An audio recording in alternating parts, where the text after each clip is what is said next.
ये तस्वीरें देखिए।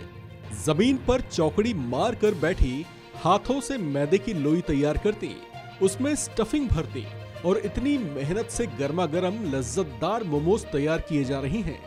बस इसमें जायका जरा सियासत का है। चौंकिए मत, इन मोहतरमा को देखिए, कंफ्यूज मत होइए।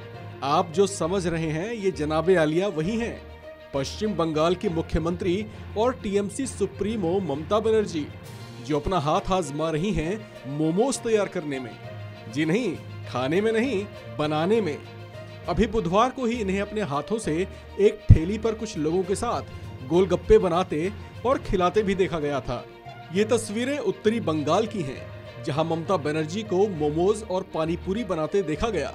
पिछले साल भी इन्होंने जब मिदनापुर का दौरा किया था तो उन्हें वहां पर चाय बनाते हुए देखा गया था।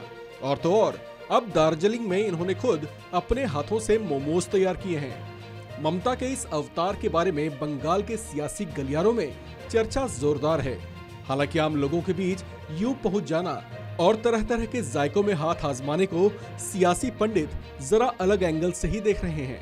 इसे लेकर पश्चिम बंगाल के सियासी गलियारों में चर्चा है कि ममता बनर्जी दरअसल इस बहाने अपना सियासी पकवान तैयार कर रही हैं। किसी न किसी बहाने सुर्खियों में बने रहना और आम लोगों के बीच अपनी नजदीकी बनाए रखने को सियासी पंडित उनके पॉलिटिकल एम का ही हिस्सा मान रहे हैं। दरअसल जिस दार्जिलिंग में उन्हें गोलगप्पे और मोमोज तैयार करते हुए कैमरों ने रिकॉर्ड किया, वो दार्जिलिंग कभी टीएमसी का गढ़ नहीं रहा है। यहाँ पर सालों से बीजेपी का दबदबा बना रहा। ऐसे में चुनावों के दौरान दार्जिलिंग में जीत पाना टीएमसी के लिए किसी टफ टास्क से कम नहीं रहा।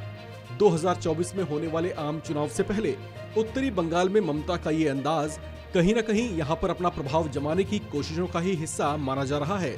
बात उत्तरी बंगाल के चुनावी इतिहास की करें तो पिछले चुनावों के दौरान उत्तरी बंगाल की 7 लोकसभा सीटों पर बीजेपी कमल खिलाने में कामयाब रही थी। ये जीत उसने तब हासिल की थी जब उससे कुछ पहले ही हुए पश्चिम बंगाल चुनाव में ममता की जबरदस्त जीत हुई थी। पश्चिम बंगाल को ममता का मजबूत गढ़ कहा जाता है, लेकिन यहाँ भी कुछ हिस्से ऐसे हैं जो आम चुनाव के दौरान उसके लिए किसी कड़ी चुनौती से कम नहीं रहते। ऐसे में समय रहते ही ममता बनर्जी और उनके राजनीतिक उत्तराधिकारी माने जाने वाले उनके भतीजे अभिषेक बनर्जी किसी न किसी बहाने उत्तर बंगाल में ताबड़तोड़ दौरे कर रहे हैं, जिसमें दार्जिलिंग उनके लिए सबसे ज्यादा महत्वपूर्ण दिखाई दे रहा है। शायद इसी वजह से ममता बनर्जी गोरखा बहुल इस क्षेत्र में कभी आम लोगों के बीच पहुंचकर मोमोज बनाती दिख रही हैं, तो कभी उन्हें पानीपुरी बनाकर चर्चाओं में छाई हुई हैं। इस खबर में फिलहाल इतना ही। बाकी अपडेट्स के लिए बने रहिए वन इंडिया हिंदी के साथ।